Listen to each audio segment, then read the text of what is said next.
Kag sa number 1, lalaki nga may deperensya sa pamensaron, patay matapos gintiro sang gwardiya sa merkado sa Kabankalan.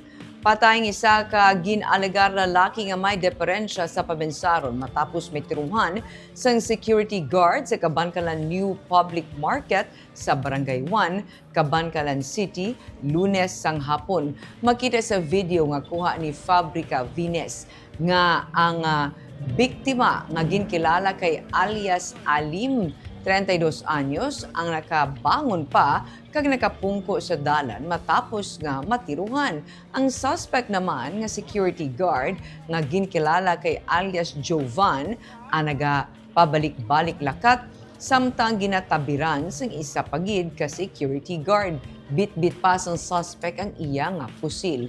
Gintipunan sila sa mga tao sa gwa sang merkado. Ginsiling ni Police Lieutenant Noli Gudaka, ang Deputy Chief sa Kabankalan PNP, ginpatay ni alias Alim ang switch sang kuryente sa merkado, rason nga ginsaway siya sang security guard.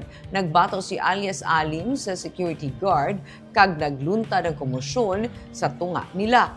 Tubtub nga nag-abot o kung naggabot sang service sa firearm ang security guard, kay Gintiro ang biktima sang makapila ka beses. Gindala ang biktima sa Lorenzo Zaco District Hospital apang napatay ini. Sunod kay Gudaka, kaso nga murder kung homicide ang ipasaka batok sa security guard nga karon detained sa Kabankalan PNP.